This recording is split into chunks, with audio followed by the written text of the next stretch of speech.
Hey guys! Hello mga mommies! It's me again and I am back for another video. So for today, pag-uusapan po natin, ano bang dapat gawin para maiwasan ang binat sa mga bagong panganak at anong pwedeng gawin kapag makaramdam ng mga sintomas nito.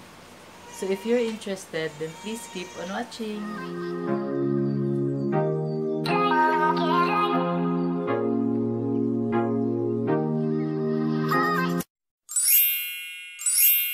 Before we start, if you're new here, welcome, welcome, welcome. You are watching Aura Mismo channel. And this is Aura, by the way. Please don't forget to subscribe and hit the notification bell kung gusto niyo ma-notify sa mga susunod kong video uploads. Honestly, kaya ko ginawa tong video na to dahil nakaka-relate po talaga ako sa binat. Pagkatapos ko kasing manganak is nagkabinat din po ako. And gusto kong maging tulong to sa mga kapapanganak lang na ingatan po natin na mabuti yung sarili natin at alagaan. Kasi nakakatakot po talaga ang binat at hindi po siya biro.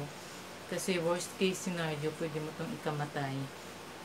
At sa panahon ngayon na may pandemic, bawal po magkabinat dahil yung mga sintomas niya is halos the same po sa virus na kumakalat ngayon. So ano po ang dapat natin gawin para maiwasan itong binat na ito? Lahat po ng mga nagbigay talaga sa akin ng advice about binat, talagang sinunod ko talaga, ginawa ko na lang kasi wala namang mawawala sa akin kung susundin ko, di ba? So unang binigay sa akin is iwasang magbuhat ng mabibigat.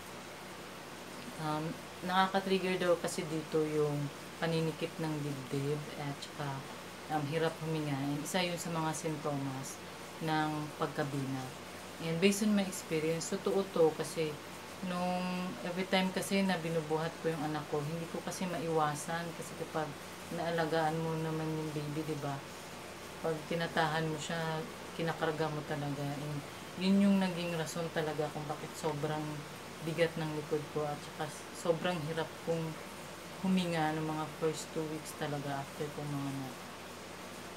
Next is wag muna maligo. So ito naman bigay ito ng ito yung bilin talaga ng nanay ko na as much as possible kung kaya kong wag maligo kahit isang buwan, gawin ko daw dahil nga mapasukan ako ng lamig.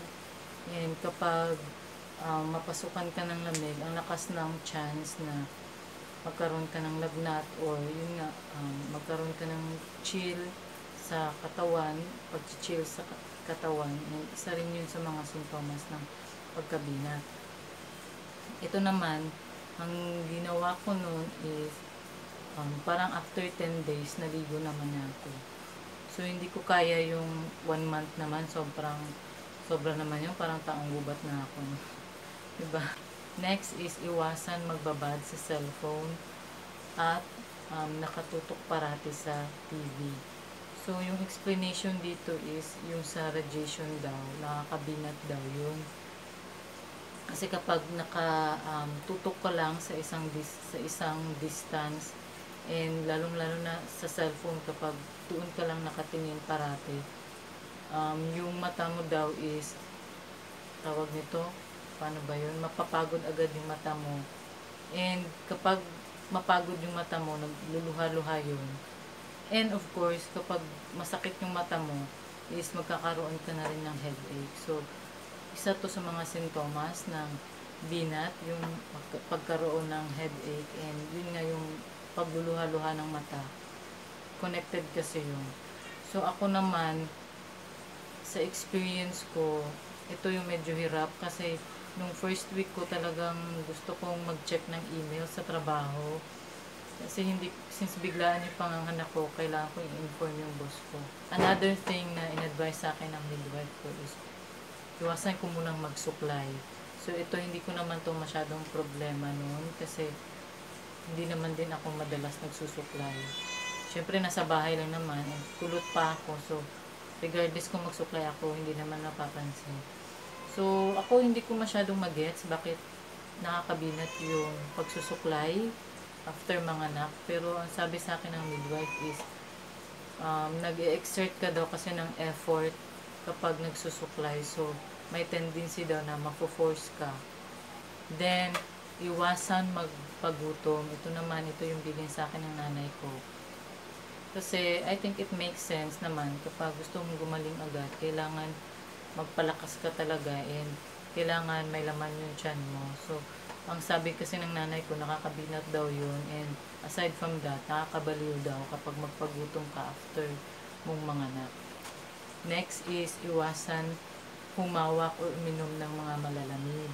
So, ito yung tinutukoy ko dito is yung pag-inom ng malamig na tubig or kahit yung paghugas ng pinggan. So, ang laki kasi ng chance na kapag humawak ng malalamig is magkaroon ng lagnat agad or yung pag-chill. Of course, sinyalis din kasi ito ng binat. And the last one is balutin yung buong katawan. So, ito talaga isa sa mga challenging din, yung kailangan naka long sleeve, naka pajama, and then magmedyas parate. Kapag lumalabas, kailangan may nakalagay ng malong sa ulo para hindi ka mahanginan, kasi yun nga, kapag mahanginan ka naman, ayun, mabilis ka namang lagnatin at saka mag-chill ka kaagad. And ganito yung nangyari sa akin nung pag-uwi namin galing lying-in. Natapatan lang ako ng electric fan pag-uwi. Ayun, nilagnat ako agad and yun nga, nag-chill. Yung pag-chill pa is may kasamang pagpapawis. So, ano yung pwede nating gawing panlunas just in case nakakaramdam tayo ng sintomas?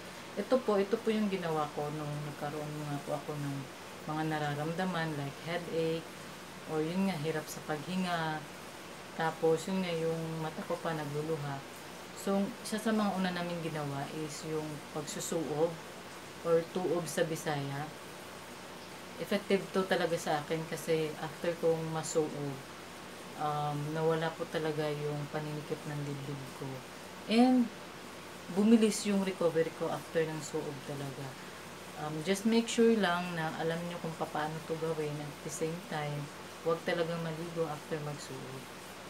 Next is matinding rest or pahinga talaga yung kailangan.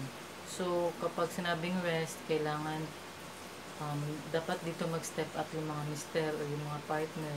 Kayo muna yung gumawa sa mga gawaing bahay na ginagawa dati ni Mrs. Kasi siya, dapat talaga muna siya is nagpapahinga lang, as in wala siyang dapat gawin, kundi isipin lang na yung recovery niya. Kasi mas mahirap naman kapag yung nanay is yung nagkasakit, kawawa yung baby. And importante po yung sapat na oras sa tulog talaga. Isa po yun sa kailangan talaga, kasi kapag kulang po sa tulog is ang bilis lang bumalik ng mga sintomas. The next one naman na I think is effective is yung hilot. So, ito hindi ko naman to na-try kasi wala kaming alam na magaling na nanghihilot dito sa place namin. Pero, sinuggest to sa akin ng friend ko. Dahil yun nga, may mga hilot kasi na magaling magtanggal ng mga lamig sa katawan. And at the same time, hindi lang yung physical aspect yung kaya nilang ilunas, kundi pati yung spiritual, yung spiritual something, kung nagigets niyo ako. Kasi may mga hilot na ganun eh. So, I think effective po to kung sa tingin ninyo may mga nararamdaman kayong pagkabinat, maghanap po kayo ng hilot. And then, the next one is yung mga herbal treatment naman. Yung nanay ko, nung nalaman niya yung mga nararamdaman ko, is talagang nag-effort talaga siya na maghanap ng, ipadala dito yung gabon or sambong sa Tagalog na mga dahon. Kasi yun nga, nakakatulong daw yun, nakakalunas daw yun sa mga lamig-lamig na sa katawan. Tapal-tapal ko lang daw sa buong katawan ko para mawala yung binat ko.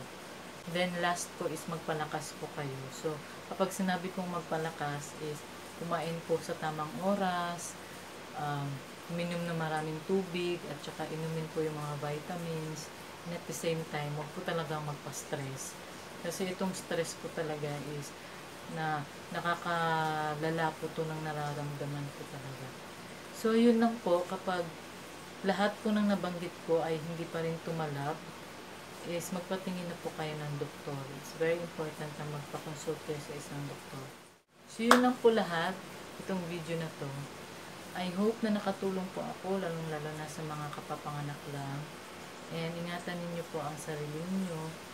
Thank you so much for watching and listening. See you in my next video. Bye!